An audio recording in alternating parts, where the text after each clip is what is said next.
Hey everyone, welcome back to my channel. In today's video, we are going to be talking about Gustav Holst's The Planets and meaningful activities that you can do with your students to get them engaging with this amazing orchestral suite. If this is the first time ever clicking on any of my videos, thank you so much for being here. I am an elementary music teacher. My name is Jessie, and I absolutely love sharing lesson ideas and play along videos here on this channel. So, I remember playing Jupiter. I play the double bass, so I was in orchestra in college, and it was so fun playing. I played Jupiter, and I think I also played Mars, which seems to be like the most popular two movements out of the entire suite, and it was such an amazing experience. So I wanted to bring this music to my students. I actually made a virtual field trip for them, and I wanted to share with you guys how I approached it, what are some of the activities that you could do. Of course, shameless plug, if you would like to check out this virtual field trip, it will be linked below in the description, but of course you don't have to, and here are the activities that I am doing with them. So first up, let's talk about how you can structure this unit. So there are 7 movements total, or 7 planets. And so I think each one can be a little mini lesson, maybe 10, 15, 20 minutes that you can add in to the end of a lesson or in the very beginning. So it's not something that you're gonna do where it's just like your entire lesson for 7 lessons is gonna be all the planets. It's definitely gonna be part of your lesson. And so what you're gonna do is look up Philharmonia. This is an orchestra out of London, and I found these amazing like 4 to 5 minute listening guides for every single movement. They do a great job of talking about the planet itself, talking about some of the main themes or motifs, some background knowledge. They also talk about the Roman mythology, like the bringer of war or the winged messenger, and so it gives some really good context and background information for the students. For your first lesson, you're gonna set the stage with telling the students like you're going on a virtual field trip, you're going to outer space. And you could even have, in my field trip, I have a countdown, I have a little picture of a spaceship going up into space. And so once you're there, you say, okay, now that we're in space, we're actually gonna be talking about this really cool composer named Gustav Holst. He was so inspired by space that he wrote a 7 movement piece of music based on different planets. And our first planet is Mars. So with Mars, it's such a fun bringer of war. It's very, very, you know, piano in the beginning, and it gets louder and louder, mezzo, like totally forte. And so what I like to do with this is take the first 2 minutes or so of the piece, and I created a little movement activity for this, which I actually have it in my YouTube. I actually posted it last week for you guys, so you guys can check it out.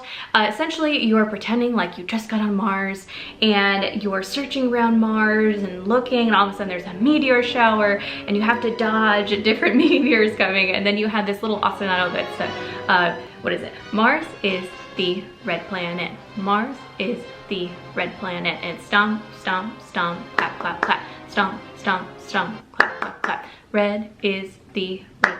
Red is the red planet. Mars is the red planet. And so you're marching around the room doing that ostinato. Finally, there's a windstorm. I don't know, can you have a windstorm in space? I'm not sure exactly.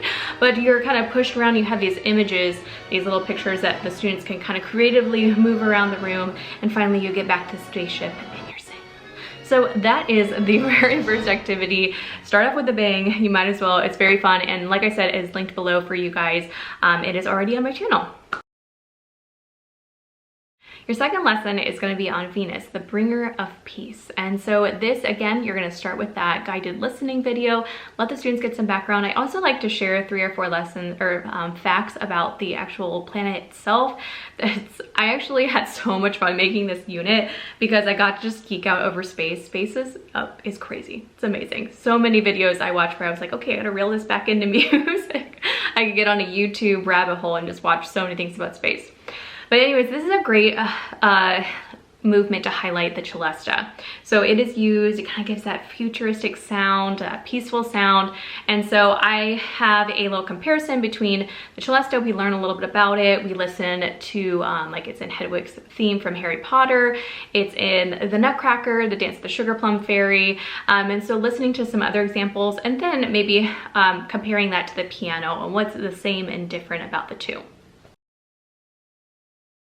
Third is Mercury. Mercury was a little hard for me to come up with something, and it's the winged messenger. I think that I'm starting to think as I've made maybe something with scarves, but for this one I actually didn't quite do a great connection to Mercury itself. Again, you're gonna watch your guided listening video, you're gonna talk about some Mercury facts, and then after that I did more of like a day in the life of an astronaut. And so I kind of tied back into that virtual field trip part that we're in space. And so what we did is we sang solfa patterns in order to, you know, see a part of the astronaut's day, like how do they brush their teeth, how do they do spacewalks. And so there's these actual videos on YouTube that I embedded, like 30 seconds to a minute, of them showing how daily life happens in space and what you do as an astronaut.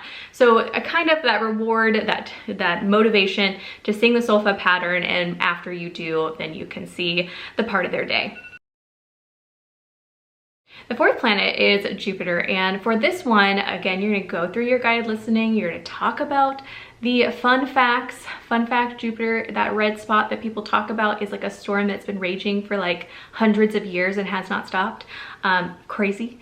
But anyways, for this, I highlighted the chorale. So there's a chorale, really beautiful legato piece of part in the music. And so it's in 3/4. So this is a really great time to pull out some instruments, do some really simple rhythm patterns, and it works out perfectly to do 4 instruments, 8 measures of an ostinato or a repeating thing. So like I might have done, I think I had tambourine in the beginning, and tambourine was like ti ti ti ti ta, or ti ti ti ti ta, ti ti ti ti ta, ti ti ti ti ta. 4. And so they're playing over top. Then a second instrument, 8 measures and a different rhythm. Third instrument, 8 measures, different rhythm. Fourth instrument, 8 measures, different rhythm. And then at the end, you could do a 5th instrument where you could, you know, do 8 measures, different rhythm, or you could somehow combine these 4 into a rhythm pattern, or they play all at the same time. So I have that in my virtual field trip, but it's a really easy way to just, you know, practice some rhythms, playing some instruments over top, and it sounds really good together with the chorale. 5th planet is Saturn, the bringer of old age. So this one I was thinking about time and possibly how could I like have a connection for Saturn.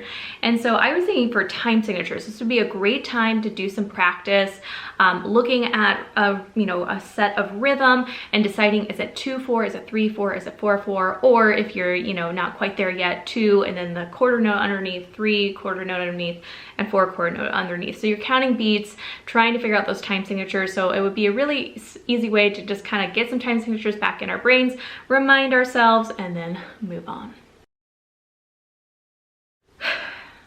Number 6 is Uranus. Oh, Uranus, good old Uranus. So this one is the bringer of magic, is that right? Am I right? Or the magician. So the magician, for this one, that'd be really fun to make a connection. This is again a play along video. Students are clapping rhythms, and after they get to see a magic trick. So whether that you're gonna like sharpen up on your magic tricks, you could do some magic tricks for your students after maybe they complete some skills, or you could use the play along video that I created where I used some animations in PowerPoint and some clip art to make it look like it was a magic show. So they were coming to do their magic show to see the next trick. They needed to clap and say a rhythm, and then they would be dazzled by these beautiful little clip art magician tricks. Like I think one, I have like a dove disappears, like a scarf comes out of a wand. So I think it'd be really fun to do it digitally. You could also, I think just the kids would get a kick out of that if you made your own kind of magician show and presented it to them as a reward for practicing their skills. And finally, Neptune, the mystic.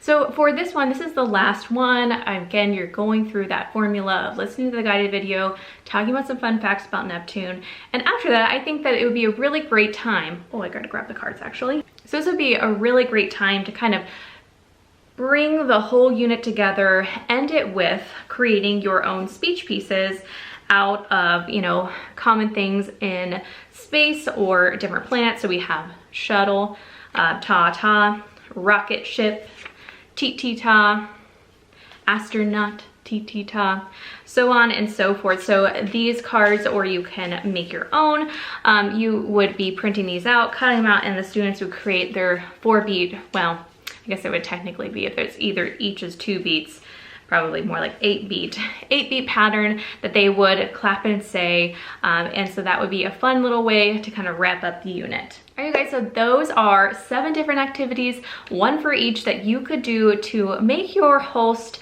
listening unit about the planets a little more engaging. I think that it is awesome in itself just to learn and listen about a piece of music, but it just makes it that much more meaningful when you really have something that you're doing to engage with it. So thank you guys so much for watching, and I'll see you in the next video. Don't forget, my virtual field trip is linked below if you would like to check it out. I hope this was helpful, and I'll catch you in the next one. Bye, guys.